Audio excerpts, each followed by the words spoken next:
नवरात्रि मनाने के कई महत्वपूर्ण कारण हैं जो पौराणिक, आध्यात्मिक और वैज्ञानिक तीनों पहलुओं से जुड़े हुए हैं। इसके पीछे कई सदियों पुरानी मान्यताएं और साक्ष्य हैं। पौराणिक और धार्मिक कारण। पौराणिक साक्ष्य।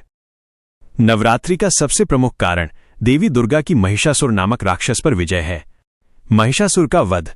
पौराणिक कथाओं के अनुसार महिषासुर को ब्रह्मा जी से यह वरदान मिला था कि उसे कोई भी पुरुष या देवता नहीं मार सकता। इस वरदान का दुरुपयोग करते हुए उसने स्वर्ग पर अधिकार कर लिया और देवताओं को परेशान किया। तब सभी देवताओं ने अपनी सामूहिक शक्ति से एक दिव्य स्त्री को जन्म दिया, देवी दुर्गा। 9 दिन का युद्ध। देवी दुर्गा ने महिषासुर से 9 दिनों तक भयंकर युद्ध किया। इन 9 रातों में देवी ने महिषासुर के विभिन्न रूपों का संहार किया और 10वें दिन उसका वध कर दिया। साक्ष्य। ये कथा मार्कंडेय पुराण के देवी महात्म्य, जिसे दुर्गा सप्तशती भी कहा जाता है, में विस्तार से वर्णित है। ये ग्रंथ देवी दुर्गा की शक्ति और उनके विभिन्न रूपों का वर्णन करता है। इसी विजय के कारण नवरात्रि को बुराई, अधर्म पर अच्छाई, धर्म की जीत के रूप में मनाया जाता है और 10वें दिन को विजयादशमी कहते हैं। 2. आध्यात्मिक कारण। नवरात्रि का त्योहार केवल बाहरी पूजा नहीं है, बल्कि ये आंतरिक शुद्धि और आत्म साधना का भी समय है। आत्मशुद्धि। 9 दिनों का उपवास और सात्विक भोजन हमें शारीरिक और मानसिक रूप से शुद्ध करता है। ये हमें अपने भीतर की नकारात्मक ऊर्जा को खत्म करने और सकारात्मकता को ग्रहण करने का अवसर देता है। शक्ति का जागरण। देवी दुर्गा शक्ति का प्रतीक हैं। इन 9 दिनों में उनकी पूजा करके भक्त अपने भीतर की आध्यात्मिक और मानसिक शक्तियों को जगाते हैं। ये माना जाता है कि 9 रातों में की गई साधना व्यक्ति को आत्मज्ञान और मोक्ष की ओर ले जाती है। नया जन्म। कुछ आध्यात्मिक गुरुओं के अनुसार जिस तरह एक शिशु को जन्म लेने में 9 महीने लगते हैं, उसी तरह ये 9 दिन हमारे आध्यात्मिक पुनर्जन्म का समय है। इन दिनों में हम अपने मूल स्वरूप को पहचानते हैं और एक नई, शुद्ध चेतना के साथ जीवन में आगे बढ़ते हैं। 3. वैज्ञानिक और प्राकृतिक कारण। नवरात्रि का त्योहार केवल धार्मिक नहीं, बल्कि वैज्ञानिक दृष्टि से भी महत्वपूर्ण है। ये साल में 2 बार चैत्र और शारदीय नवरात्रि आता है, जो ऋतुओं के संधिकाल बदलाव का समय होते हैं। ऋतु परिवर्तन। चैत्र मास में वसंत ऋतु का और आश्विन मास में शरद ऋतु का आरंभ होता है। इस समय मौसम में बदलाव के कारण बीमारियां फैलने की संभावना बढ़ जाती है। शरीर की शुद्धि। नवरात्रि के दौरान उपवास रखने और सात्विक आहार जैसे फल, सब्जियां खाने से शरीर की रोग प्रतिरोधक क्षमता बढ़ती है। ये शरीर को बदलते मौसम के लिए तैयार करता है। ऊर्जा का संतुलन। गरबा और डांडिया जैसे पारंपरिक नृत्य न केवल सांस्कृतिक मनोरंजन है, बल्कि ये एक तरह का व्यायाम भी है।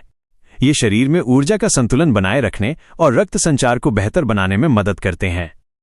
इस प्रकार नवरात्रि मनाने के पीछे कई परतें हैं। ये एक ऐसा त्योहार है जो हमें पौराणिक कथाओं के माध्यम से धर्म का पाठ पढ़ाता है, आध्यात्मिक रूप से हमें आत्मबोध की ओर ले जाता है और वैज्ञानिक रूप से हमारे शारीरिक व मानसिक स्वास्थ्य को बेहतर बनाता है। दशहरा या विजयादशमी का महत्व। नवरात्रि उत्सव का समापन दशहरा या विजयादशमी के दिन होता है, जो 9 दिनों के उत्सव के 10वें दिन मनाया जाता है। यह दिन 2 प्रमुख पौराणिक घटनाओं की जीत का प्रतीक है। महिषासुर पर देवी दुर्गा की विजय। पौराणिक संबंध। जैसा कि हमने पहले चर्चा की, देवी दुर्गा ने महिषासुर से 9 दिनों तक युद्ध किया और 10वें दिन उसे मार डाला। ये दिन बुराई, अहंकार, लालच और घृणा पर अच्छाई, धर्म और सत्य की जीत का प्रतीक है। अनुष्ठान। इस दिन दुर्गा पूजा पंडालों में मूर्तियों का विसर्जन किया जाता है। ये देवी के अपने निवास स्थान पर लौटने का प्रतीक है। ये विसर्जन इस बात का भी प्रतीक है कि बुराई का अंत हो गया है और एक नई शुरुआत हुई है। 2. रावण पर भगवान राम की विजय। पौराणिक संबंध। उत्तर भारत में दशहरा को भगवान राम की रावण पर विजय के रूप में मनाया जाता है। भगवान राम ने अपनी पत्नी सीता को रावण के चंगुल से छुड़ाने के लिए 10 दिनों तक युद्ध किया था। अनुष्ठान। इस दिन रामलीला का मंचन किया जाता है, जो भगवान राम के जीवन की कहानी को दर्शाता है। शाम को रावण, मेघनाद और कुंभकर्ण के विशाल पुतलों को जलाया जाता है, जो बुराई के अंत का प्रतीक है। विजय का प्रतीक। दशहरा शब्द 2 संस्कृत शब्दों से मिलकर बना है, दश, 10 और हरा, हारना। इस तरह ये 10 सिर वाले रावण की हार का प्रतीक है। ये त्योहार हमें सिखाता है कि सत्य और धर्म की राह पर चलने से अंत में हमेशा विजय मिलती है। ये एक ऐसा दिन है जब हम अपनी आंतरिक बुराइयों पर विजय पाने का संकल्प लेते हैं और एक बेहतर इंसान बनने की प्रेरणा प्राप्त करते हैं। अगर आपको ये वीडियो ज्ञानवर्धक और रोचक लगा तो द रियल स्टोरी को लाइक, शेयर और सब्सक्राइब करना न भूलें। हम आपके लिए ऐसे ही अनसुने और ज्ञानवर्धक कहानियां लाते रहेंगे। देखते रहिए द रियल स्टोरी। और हाँ, इस वीडियो को अपने दोस्तों के साथ शेयर करना बिल्कुल न भूलें, ताकि उन्हें भी पता चले कि आप कितने ज्ञानवर्धक वीडियो देखते हैं।